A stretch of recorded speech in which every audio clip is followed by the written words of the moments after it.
Before marrying my husband, he warned me that our marriage would only last 3 years. After those 3 years, I would have to divorce him. But before those 3 years ended, I found out I was pregnant. I thought this would make him reconsider. However, the moment his first love returned from abroad, he immediately handed me the divorce papers. It felt as if my heart had been torn apart by a knife.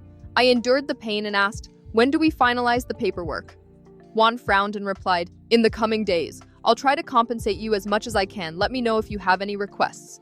My eyes burned with unshed tears. "I have no requests. I might go back to my hometown to live. The air is better there. I'll pack and move soon." "There's no rush to leave," Juan said in a distant voice. "I won't be staying for a while, so you can stay as long as you want." With that, he stood up and left. After Juan was gone, I picked up my phone and booked a ticket to my hometown. Yes, I had lied about going back home to live. I needed to make plans for the 2 babies growing inside me. I would find a place where no one knew me. I would give birth to my children and raise them on my own. Soon, Juan would probably marry Teresa. He would start a new family and have children of his own. I wouldn't interfere. I wouldn't stand in the way of his new life. On Monday, I arrived early at the civil registry office, wearing a loose blouse to hide my growing belly. Exactly at 9 a.m., Juan's car arrived. He looked exhausted, but I kept my concern to myself. We walked in together, exchanging only polite words. When it was over, I walked out with the divorce certificate in hand. Juan called after me. "Wait, Natalia, let me drive you," he said. I turned around with a weak smile. "There's no need, I'll manage." "Take care, Juan. What's next for you? Are you going back to your hometown?" he asked. "Yes," I simply replied. As I turned away, I felt the urge to look back. This chapter had ended, and I had to move forward. Instead of going home, I withdrew 30,000 pesos from the card Juan had given me at the villa. I left the card on his desk where he would find it. With my suitcase in hand, I called a taxi to the airport. Juan's night. As soon as Juan left the civil registry office, he called some friends to meet at the bar. When Irene and Adrian arrived, they found Juan already halfway through a bottle. "What's going on?" Irene asked bluntly. Adrian shot her a warning look, but added, "Juan has been dealing with a lot lately. Let's not push him." Carlos arrived next, bringing Sabrina and Ancala along. By the time they sat down, Juan looked distant. "She left," Carlos said. "Natalia didn't meet your expectations or something?" He tried to lighten the mood. Juan didn't respond. Instead, he pulled out the divorce decree and tossed it on the table. "We're divorced," he said flatly. The group fell silent. Carlos grabbed the decree, reading it in disbelief. "I can't believe it! I'm calling Natalia," he said, dialing her number. The call didn't go through. Sabrina, always curious, picked up the papers. "So, it's true, Juan is really divorced," she murmured. As if on cue, Juan's phone vibrated. Teresa's voice came through the line. "Juan, can you come? I feel scared, alone." "I'm on my way," Juan replied, grabbing his coat and leaving. The group exchanged knowing looks but didn't try to stop him. As I boarded my flight to Guadalajara, I felt a strange mix of sadness and relief. Juan and I had always been living on borrowed time. Now, I could focus on the life growing inside me, 2 little reminders of the love I once had. For me, Guadalajara would be our sanctuary, a place to start over. As the plane took off toward Guadalajara, my hands instinctively rested on my belly. The tears I had held back for weeks finally began to fall, silent and free. A flight attendant approached, offering me a tissue with a sympathetic smile. "First time in Guadalajara?" she asked kindly. "First time, starting over," I replied, trying to smile through the tears. My mind inevitably drifted back to the events of the past few weeks. Every moment, every decision, every unspoken word weighed on me like a heavy stone. The image of Juan at the civil registry office remained fresh in my mind, his distant expression, the coldness in his eyes, the mechanical way he signed the papers that ended our 3 years together. I remembered the first time we met at that company party where he was the promising young executive and I was the new analyst. His smile had lit up the room, and for a moment I thought I saw in his eyes the same amazement I had felt. But even then, Teresa had already been a shadow between us, a name he mentioned too often, an invisible presence that never truly left us alone. The flight attendant returned with a glass of water and a small pillow. "For the journey," she said kindly, and I noticed in her eyes that she had seen many women like me, running away, starting over, carrying secrets and hopes in equal measure. As we flew above the clouds, my hand remained protectively over my belly. My babies, our babies. The irony was not lost on me. Juan had always wanted children, but not with me. It had always been Teresa. Teresa in his thoughts, Teresa in his future plans, Teresa in every someday he spoke of. The 2-hour flight became an exercise in involuntary memory. I recalled the night Juan proposed to me, if it could even be called a proposal. 3 years, he had said, as if discussing the terms of a business contract. It's the best for both of us. After that, we'll go our separate ways. At the time, I had convinced myself that I could change his mind, that the love I felt for him would be enough for both of us. How naive I had been. Love doesn't change people who don't want to change. It only changes those of us who love too much. The past week had been a whirlwind of events. The news of Teresa's return, the divorce papers appearing on my desk like an inevitable sentence, the morning sickness I could no longer ignore, the positive pregnancy test I had hidden at the bottom of my drawer like a shameful secret. When we landed in Guadalajara, the afternoon sun bathed the city in golden hues, as if the universe wanted to remind me that even endings could be beautiful. I took a taxi directly to the small hotel I had booked near the city center, a modest but clean place that would be my temporary refuge. The receptionist, an older woman named Doña Carmen, looked at me with eyes that seemed to see beyond appearances. "Are you all right, miss?" she asked as she handed me the keys. "Yes," I answered automatically, the lie as familiar on my lips as the taste of tears. "Just tired from the trip." In the solitude of my room, I finally allowed myself to grasp the magnitude of my situation. The 30,000 pesos I had withdrawn weighed in my bag, a reminder of everything I was leaving behind. It was all I would take from my past life, all I needed to start anew. That night, lying in the hotel bed, I checked my phone one last time. 3 missed calls from Carlos, our mutual friend who probably already knew everything. 2 messages from Irene, asking if I was okay, her concern evident even through the screen, and 1 message from Juan that made my hands tremble just from seeing his name. With shaking fingers, I opened the message. "Natalia, I know this is what's best for both of us. I hope you find the happiness you deserve." So formal, so proper, so Juan. Not a word of regret, not the slightest hint of doubt. Even at the end, he maintained that emotional distance that had always separated us. I removed the SIM card from my phone and snapped it in half. A symbolic act that felt strangely liberating. It was time to disappear, to become someone new, someone stronger. The next morning found me at the office of Dr. Ramirez, a gynecologist recommended by Doña Carmen. He was an older man with kind eyes and a reassuring smile that reminded me of my father. "Twins," he confirmed after the ultrasound, his eyes shining with a mix of professionalism and warmth. "And they're perfectly healthy. Do you see these 2 little dots here? They are their hearts, beating strong and clear." The tears began to fall before I could stop them, but this time, they were not tears of sadness. It was an emotion I couldn't quite name. Joy, fear, hope, all mixed into a cocktail of feelings that threatened to overwhelm me. The doctor started to ask about the father, his voice gentle and free of judgment. "He's not in the picture," I replied with a firmness that surprised even me. "And he won't be." Dr. Ramirez nodded, respecting my decision without questioning it. "Well, Miss Natalia, then we'll make sure that you and these little ones receive the best care possible. You're not alone in this." I walked out of the clinic with a handful of brochures on prenatal care, a list of vitamins, and something even more valuable, the certainty that I had made the right decision. As I wandered through the streets of Guadalajara, my new phone vibrated with a message from my Aunt Elena, responding to the email I had sent her that morning. "My girl, come home right now! You don't need to explain anything. I'm waiting for you with open arms." My aunt's apartment was in an old but well-maintained building in the heart of the city. The scent of freshly brewed coffee and sweet bread greeted me even before she opened the door. When I finally saw her, her eyes welled up with tears at the sight of my suitcase and my exhausted expression. "Oh, my child," she whispered, pulling me into the kind of embrace that only aunts can give. "What did that bastard do to you?" I collapsed in her arms, sobbing like a little girl.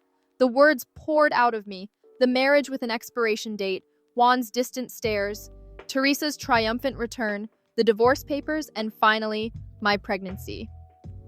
"Does he know?" Elena asked, her eyes flashing with a mix of concern and protective fury. "No," I answered, my hand instinctively moving to my belly, a gesture that had already become second nature. "And he doesn't need to know. These babies are mine, Aunt, only mine." Elena led me to her small study, which she had already transformed into a cozy room for me. She had replaced her desk with a single bed, and on the nightstand she had placed a childhood photo of me, smiling without worries. "You'll be safe here," she said as she helped me unpack. "And you're not alone, my girl. You'll never be alone again." That night, as we ate hot soup in her tiny kitchen, Elena mentioned something that would change the course of my life. "You know," she said thoughtfully, "my friend Rosario is looking for someone to help at her event planning company. You always said you had a knack for organizing." "Aunt, I'm pregnant," I interrupted, bitterness seeping into my voice. "Who's going to want to hire a woman pregnant with twins?" "Rosario isn't just anyone," she replied with a mysterious smile. "She sees people's potential, not their circumstances. Besides, do you remember all those events you organized for Juan? The business dinners, the presentations, the corporate parties? You were always more than just a trophy wife, my dear. It's time the world sees it too." Her words hit me with the force of a revelation. She was right. For 3 years, I had been the mastermind behind every successful event at Juan's company. I had managed vendors, coordinated staff, solved last-minute crises, and I had done it all without recognition because it was simply expected of the boss's wife.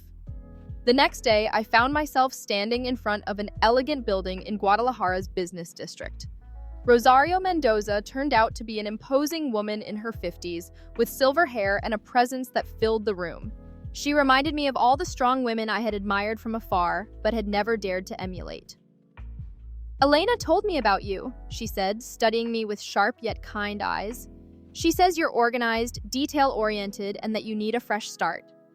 "I'm pregnant," I blurted out, not wanting to waste her time. "With twins!" To my surprise, Rosario smiled, a smile that lit up her entire face and made me feel, for the first time in a long while, that I wasn't making a mistake. "And I built this empire while raising triplets," she responded, a spark of defiance in her eyes. "Women are stronger than the world thinks, definitely stronger than men like your ex-husband believe." I froze. 4-0. How? "Elena told me enough," she said simply, "and I recognize that look in your eyes. I've seen it before in the mirror many years ago. It's the look of a woman who is about to discover her true worth." I sat in her office for 2 hours, discussing events, logistics, and business plans. To my surprise, by the end of the meeting, she offered me a position as her personal assistant. "But there's one condition," she warned, leaning forward in her chair. "You must promise me that you will learn everything I can teach you. About business, about life, about being a strong woman in a world that would rather see us weak. Do you understand?" I nodded, the tears threatening to fall again, but this time from gratitude and hope. "Understood," I answered, my voice steadier than I expected. That night, back in my Aunt Elena's small studio, I started writing in a new journal. It was a simple notebook I had bought at a nearby stationery store, but as I wrote the first words, I felt I was beginning something more than just a record of events. "Dear children," I wrote, "today is the first day of the rest of our lives. I don't know exactly what the future holds, but I promise you this. Your mother is no longer the same woman who arrived in Guadalajara 2 days ago. That woman believed she needed a man to be complete, that love meant accepting crumbs of affection, that her worth depended on how others saw her. The woman writing to you now knows she is stronger than she ever thought. She knows that true love starts with loving yourself. And above all, she knows that you are not the ending to a sad story, but the beginning of a story of victory." My old phone, buried deep in my suitcase, was probably still receiving messages from Juan, from our friends, from the life I had left behind. But that Natalia, the one who lived to please others, the one who accepted a marriage with an expiration date, no longer existed. I touched my belly gently, feeling a deep connection with the 2 little lives growing inside me. "We're going to be okay," I whispered to my babies. "Mom is stronger than she thought. And together, we're going to build a life so beautiful that making Juan regret his choices will just be a side effect." My first day at Eventos Elite. My first day at Eventos Elite started early. Rosario had asked me to arrive at 7 a.m. to familiarize myself with the office before the rest of the staff arrived. "Good morning," she greeted me with her usual energy. "Ready to dive into the world of high-end events?" "Ready," I replied, adjusting my blazer to hide my slightly swollen belly. "First lesson," she said as she led me through the office. "In this business, image is everything, but not in the way you think. It's not about appearances, it's about projecting confidence. And confidence, my dear, comes from within. We stopped in front of a perfectly organized desk. This will be your space, she continued, and your first challenge is right here. She pointed to a stack of folders. The Rivera Mendez wedding, our most important event of the month. A wedding? I asked, my stomach twisting at the irony. Yes, and not just any wedding, she explained. The bride is Carolina Rivera, heiress to Rivera Industries. The groom, Antonio Mendez, comes from one of the most traditional families in Guadalajara, unlimited budget, astronomical expectations, and only 3 weeks to pull it all together. As I flipped through the documents, a familiar voice made me look up. Natalia Gonzalez. My heart stopped for a moment. Standing before me was Mariana Velasco, my former university classmate.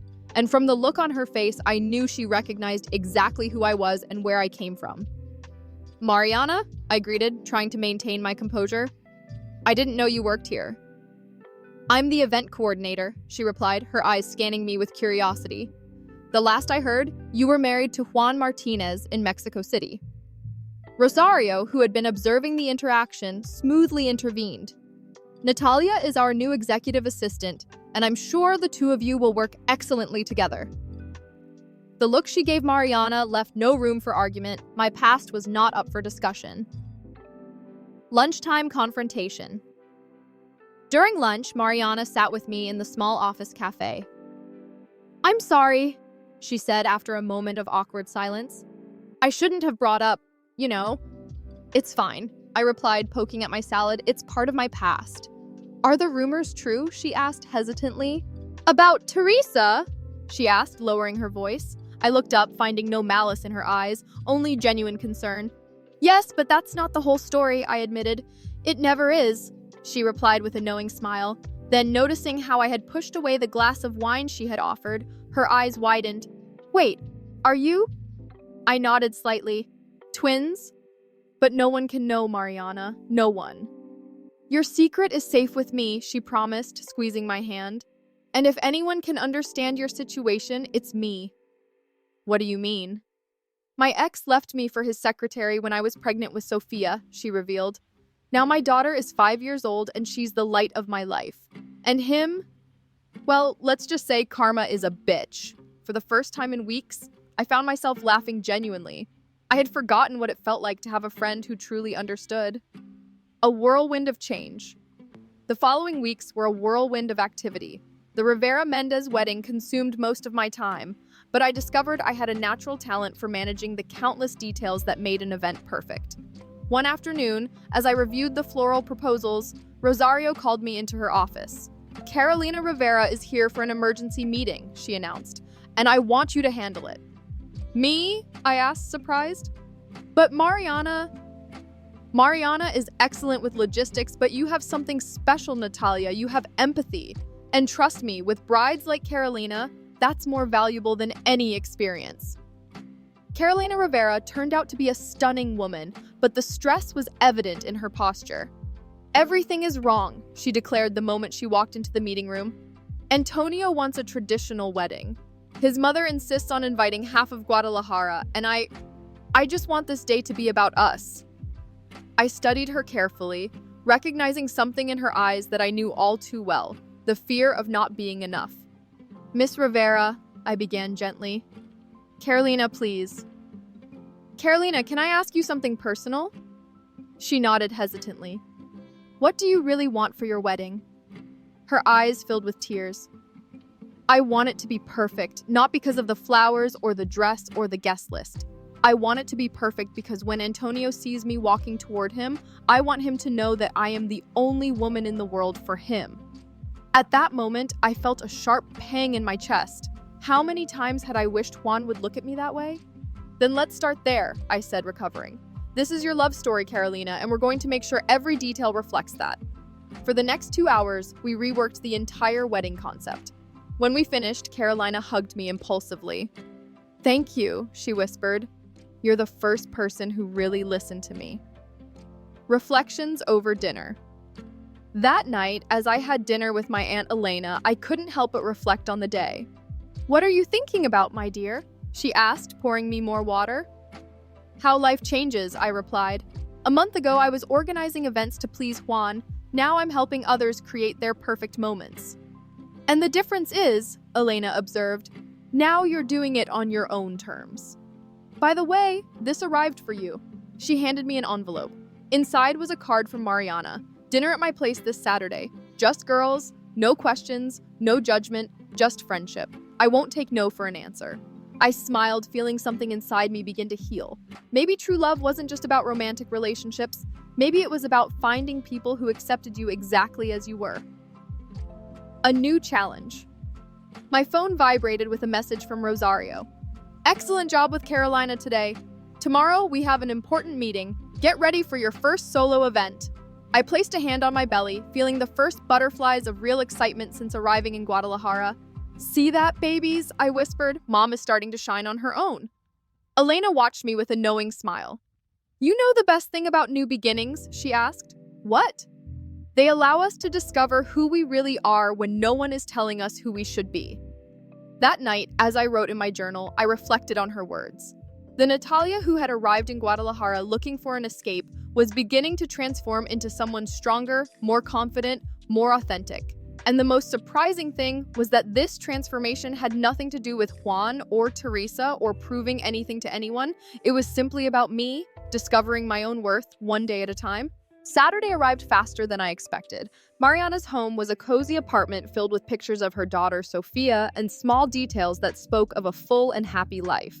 Welcome to the Survivors Club, she joked as she opened the door. Inside, I found 4 other women, each with her own story of resilience. There was Patricia, a chef who had left an abusive husband and now owned one of the most successful restaurants in the city. Laura, a lawyer who had raised twins on her own while building her law firm. Anna, an artist who had found her voice after a devastating divorce. And Carmen, a corporate executive who had chosen single motherhood at 40. There's no room for self-pity here, Patricia declared, serving a round of fresh juices. Only for mutual support and celebrating our victories, no matter how small, Laura added with a wink. As the night went on, I found myself sharing my story, the words flowing more easily than I had expected. To my surprise, there was no judgment, only understanding and practical advice. The first year is the hardest, Carmen said, gently touching my belly. But every day makes you stronger. And your babies, Laura added, will be your greatest motivation. My twins taught me I'm capable of anything. By the time I returned home that night, I felt different. I was no longer just a woman running from her past. I was part of something greater, a network of women who refused to be defined by their circumstances. A message from the past. On Monday, as I prepared the presentation for my first solo event, I received an unexpected message. It was from Carlos using a new number. Natalia, I know you probably don't want to hear from us, but you need to know something. Teresa is not who Juan thinks she is. Some things are coming to light. Please call me. I stared at the message for a long time, my finger hovering over the option to reply. Then, finally, I deleted it. My life no longer revolved around Juan and his choices. I had a presentation to prepare, 2 babies to protect, and a future to build. The past is an interesting place to visit, Rosario had once said, but a terrible place to live. And I was ready to live in the present, with all its exciting and terrifying possibilities. Time moves forward. The months passed in a blur. My belly grew at the same pace as my confidence at work. The Rivera Mendez wedding had been a resounding success, and now I was managing my own events with a confidence I hadn't even known I possessed.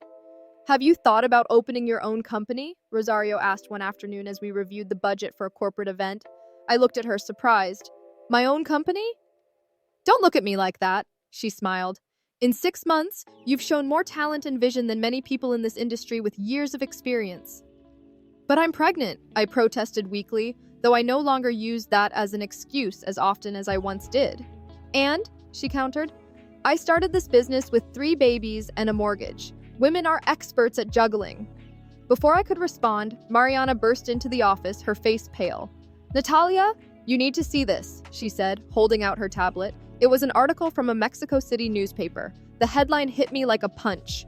Scandal at Martinez Enterprises, Teresa Valdez accused of $1 million fraud. My heart pounded as I read. According to the article, Teresa had been siphoning company funds for months, using her influence over Juan to gain access to sensitive accounts. There's more, Mariana said softly. Juan is devastated. The company is on the verge of collapse. A part of me wanted to feel satisfaction, but all I felt was deep sadness. Not for Juan, but for the woman I had been. The woman who had loved so completely a man who never truly valued her. "Are you okay?" Rosario asked, watching me closely. "Yes," I replied. And for the first time, it was completely true. That wasn't my life anymore. Focusing on the future. That night at our weekly dinner with Mariana's group, the women were especially protective. "Do you need me to investigate anything?" Laura the lawyer offered. "I have contacts in Mexico City." "No," I smiled, running a hand over my now very noticeable belly. "I need to focus on the future. My babies will be here in 3 months, and Rosario suggested something interesting today." I told them about the idea of starting my own company. Patricia clapped her hands excitedly. "That's amazing! You already have the experience," Anna added, "and the drive. And a built-in support system," Carmen pointed out, "because you're not doing this alone." As I looked around the table, I realized something. For the first time in my life, I wasn't looking for validation from a man. I wasn't hoping Juan would regret leaving me. I wasn't measuring my worth by someone else's approval. I was building something for myself, for my babies, for the future I had never imagined I could have. And that was real victory. I wasn't alone. For the first time in my life, I had a support system, not one I was born into, but one I had chosen. A family of strong, determined women who believed in me even before I fully believed in myself. A future taking shape. The excitement in the room was contagious. "It's perfect!" Patricia exclaimed. "I can be your exclusive catering provider." "And I'll handle all your legal contracts," Laura added. "The invitations and graphic design are mine," Anna chimed in.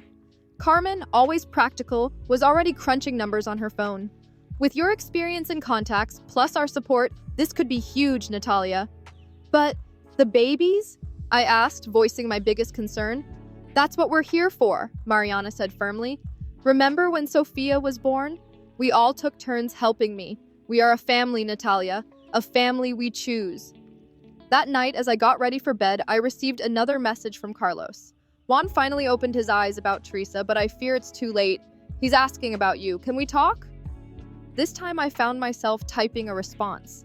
"Carlos, I appreciate your concern, but my life is elsewhere now. Please don't contact me again."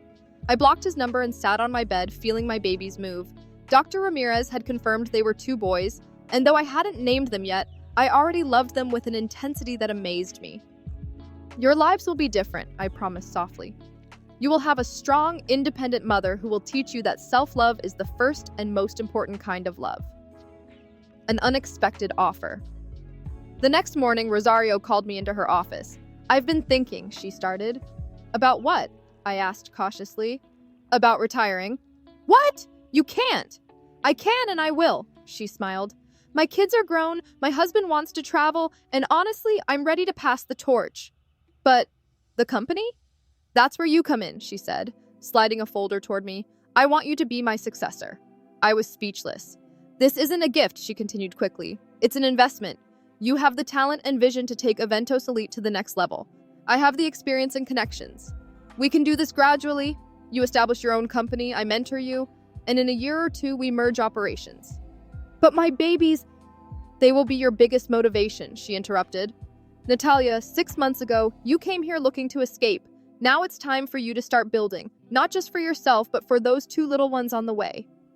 I looked at the documents in front of me, a detailed business plan, financial projections, and transition strategies. "How long have you been planning this?" I asked, stunned. "Since the day you handled the crisis at the Rivera Mendez wedding," she admitted. "I saw something in you that day. The same fire I had when I started, just as poetic in its own way." That night, over dinner with my Aunt Elena, I told her about Rosario's proposal. "You know what's ironic?" I mused, pushing my food around my plate. "Juan always said I had no ambition, that I was content being his wife, and now you're building something bigger than he could ever imagine," Elena finished with a proud smile. "That, my dear, is what I call poetic justice." "It's not about revenge," I reflected. "It's about finally seeing my own worth." "Exactly," she grinned. "And that's the best revenge of all. The birth of a new future." The following weeks were a whirlwind of activity. Between preparing the business plan for my new company, managing current events, and medical checkups, I barely had time to breathe.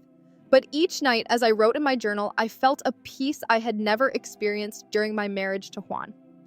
Dear sons, I wrote one night, today I made an important decision. I'm going to build something for you, something that will show you that dreams have no limits when you have the courage to pursue them. My phone buzzed with a message from Mariana. Emergency meeting at my place. I have ice cream. When I arrived, I found all my friends gathered, surrounded by papers, laptops, and, true to her word, several tubs of ice cream. What is all this? I asked, confused. This, Carmen announced, is your launch team. Laura has your legal documents ready, Anna added. I've designed your logo and branding, Patricia said. I'm preparing the menu for your launch event, Patricia chimed in. And I, Mariana grinned, have a list of clients who will follow the best event planner in Guadalajara wherever she goes. The tears started before I could stop them. Hey, no crying, Patricia teased, unless it's pregnancy hormones, in which case, more ice cream. As we laughed and planned, I realized something fundamental. I was no longer just surviving, I was thriving. For the first time in my life, I wasn't chasing after someone's approval. I wasn't living for a man's validation. I wasn't trying to prove anything to Juan or to anyone else. I was creating, building for myself, for my children, for a future that for the first time was entirely my own. I had come to Guadalajara looking for an escape, but I had found so much more. I had found my purpose, my tribe, and my true strength. The sound of my phone interrupted my thoughts. It was an unknown number, but the message made my blood run cold. Natalia, it's Teresa. We need to talk. It's about Juan and you. I stared at Teresa's message, my heart pounding. The girls immediately noticed the change in my expression. What's wrong? Mariana asked, leaning in to see my phone. I showed them the message. Laura, always the protective lawyer, was the first to react. Don't answer. Nothing good can come from that woman. But, I hesitated. What if it's important? More important than your peace of mind? Than these babies? Carmen pointed at my belly. Natalia, you've built a new life here. Don't let the past drag you back. They were right, of course. I blocked the number without responding and focused on the plans for my new business. However, that night, as I tried to sleep, I couldn't help but wonder what Teresa wanted. The answer came 3 days later in the most unexpected way. I was in a meeting with a potential client when Rosario walked into the conference room, her face unusually serious. Natalia, there's someone insisting on seeing you. I'm in a meeting, I replied, confused by her expression. It's Teresa Valdez. The name dropped like a bomb in the room. My client, fortunately, was understanding. We can continue this tomorrow, he offered kindly.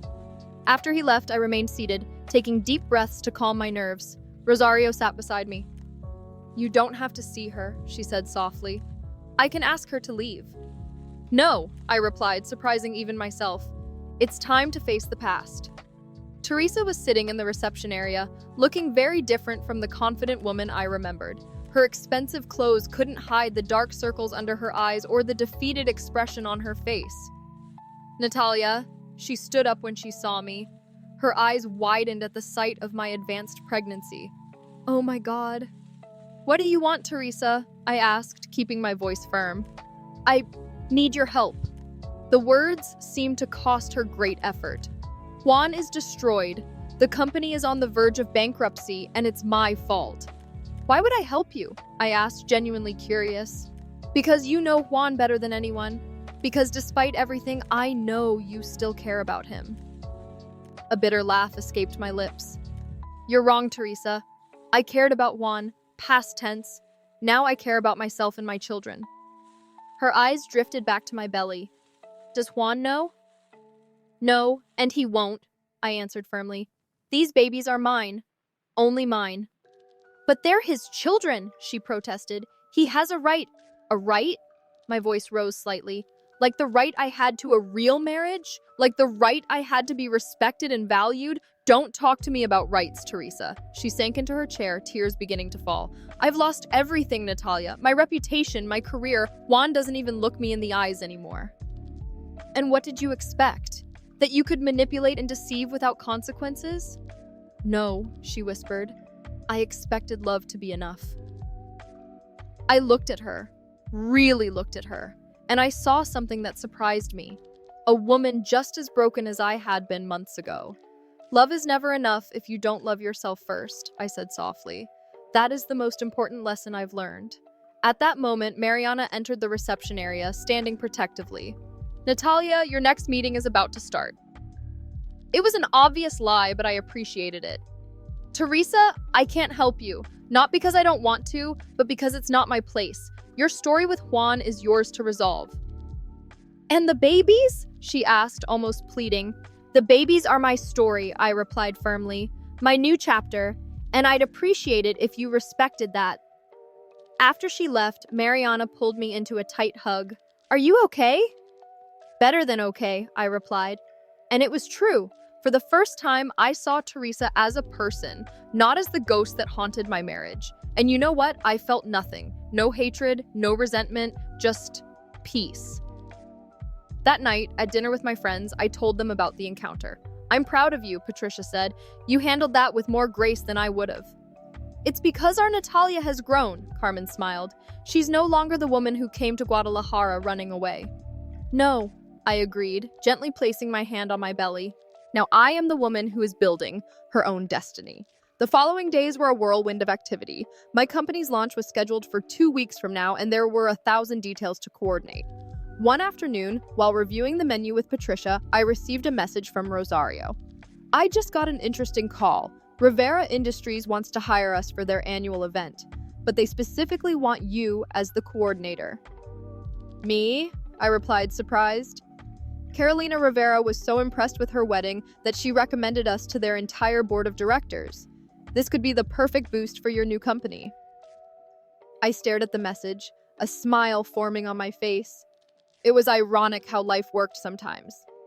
I had come to Guadalajara looking to hide, and instead I had found my light. What are you thinking about? Patricia asked, noticing my expression. About how sometimes we need to lose everything to find what really matters, I replied. Teresa had come seeking help to save Juan, but in reality, he never needed saving. Neither did I. Then what did you need? I needed to lose myself to find myself, I smiled. And now that I have found myself, nothing and no one can stop me. That night, as I wrote in my journal, I reflected on my encounter with Teresa. It hadn't been the dramatic confrontation I had once imagined. Instead, it had been a moment of clarity, of understanding that true power doesn't lie in revenge or making others regret their actions, but in living your life on your own terms. Dear children, I wrote, today I met the woman I once believed had stolen everything from me, and I discovered that she had taken nothing, because what is truly valuable cannot be stolen. Dignity, inner strength, the ability to love and respect oneself. Those are the things I want to teach you, my little warriors, not to fear the past, but to build your future with courage and authenticity. My phone buzzed with a message from Laura. Ready to go over the final details of the Rivera Industries contract tomorrow? Ready, I replied, feeling a familiar excitement bubbling in my chest. It was the same feeling I had when I signed the divorce papers, but different. Back then, it was the thrill of escape. Now, it was the excitement of a beginning, of the infinite possibilities ahead. My babies moved, as if sensing my enthusiasm. Yes, my loves, I whispered, caressing my belly. Mom is building something big for you, something that will show you that we don't need anyone's validation to be extraordinary. The day of my company's launch arrived faster than I expected. Despite being 8 months pregnant, I felt more energetic and alive than ever. Are you nervous? Mariana asked as she helped me adjust my maternity dress, specially designed by Anna for the occasion. Strangely, no, I replied, looking at my reflection. The midnight blue dress elegantly concealed my belly while highlighting a confidence that had been absent for so long. The ballroom of the Imperial Hotel was packed. Rosario had insisted on making the launch a grand event, inviting the most important names in Guadalajara's business world. This is your moment, she whispered as I prepared to give my speech. Show them who you really are. I stood in front of the microphone, feeling the comforting presence of my friends in the front row. Carmen winked at me, Patricia gave me a thumbs up, and Laura nodded confidently. 8 months ago, I began, I came to Guadalajara looking for an escape. What I found was far more valuable. I found my purpose. As I spoke about my vision for new beginnings, the name I had chosen for my company, I saw tears in the eyes of some women in the audience. My story, though I didn't share it in full, resonated with many of them. Because sometimes, I continued, we need to lose our way to find our true direction. After the speech, as I received congratulations and business cards, I noticed Carolina Rivera approaching with an older woman. Natalia, Carolina smiled, I'd like to introduce you to someone. This is Victoria Montero, president of the Jalisco Women Entrepreneurs Association. Victoria studied me with sharp yet kind eyes. Impressive speech, my dear, and even more impressive, your courage. Not many women would dare to start a company in your condition. My condition is my greatest motivation, I replied with a serene smile. These babies have taught me that there is no perfect moment to chase your dreams, only moments of decision. Well said, Victoria nodded. The association is organizing a series of conferences on female entrepreneurship. We'd love to have you as the keynote speaker. Before I could respond, I felt a sudden, strong movement in my belly that made me gasp. Are you okay? Carolina asked, concerned. Yes, I smiled, catching my breath. It's just my little warriors reminding me that they're here. Twins? Victoria asked with interest. Yes, 2 boys. Just like mine, she smiled. They're now the vice presidents of my company. Raising twins and running a business isn't easy, but you'd be surprised what a woman can accomplish when she's truly motivated. The night continued to be a success. I had already signed 3 major contracts and had a schedule packed with meetings for the coming weeks. You should be resting, Elena scolded when we finally got home. The doctor said the twins might come early. I'm fine, Aunt, I replied, though my swollen feet said otherwise. Besides, I have to take advantage of this momentum. Momentum won't mean anything if you burn out, Rosario added, having insisted on accompanying us. You need to delegate more. That's what you have me and the entire team for. They were right, of course. The last few months had been intense, balancing the launch of my business with my increasingly advanced pregnancy. That night, as I got ready for bed, I received a message from an unknown number. It was a picture of a newspaper from Mexico City. The headline read, Martinez Enterprises declares bankruptcy. Juan Martinez resigns as CEO. My heart clenched, not out of pain, but from a strange mix of compassion and liberation. Below the photo, there was a message from Carlos. Thought you should know, Juan is finally paying the price for his decisions. Hope you're doing well wherever you are. This time, I didn't feel the need to delete the message or block the number. The past no longer had power over me. I sat on my bed, caressing my belly as I felt my babies move. You know something? I whispered. Sometimes the people who hurt us do us the greatest favor. They force us to grow, to become stronger, to find our true selves. A particularly strong kick made me laugh. Yes, I know, you're too young for life lessons. But I promise you'll grow up watching a mother who isn't afraid to shine, who doesn't need anyone's validation to know her worth. The next morning, during breakfast, Elena watched me with a peculiar expression. What is it, Aunt? Do you remember when you first arrived here? She asked softly. You were so scared, so lost. And look at you now. All thanks to you, I said, taking her hand. If you hadn't taken me in... No, she interrupted. I only gave you a safe place to land. You did all the hard work. You rebuilt yourself from scratch, piece by piece. The sound of my phone interrupted the moment. It was Carolina Rivera. Natalia, I need your help. We're organizing a charity gala for the Children's Hospital, and everyone says you're the only one who can make it perfect. Carolina, I'm about to give birth. That's why it's perfect. The gala is in 3 months. You'll have time to recover, and it'll be your triumphant return. I couldn't help but laugh. My return? I'm just getting started. Exactly, she replied enthusiastically. And what better way to show that a woman can have it all? Family, career, success, on her own terms. As we discussed the preliminary details, I felt a deep sense of peace. 8 months ago, I had fled Mexico City, believing my life was over. Now, I was building something bigger than I had ever dreamed.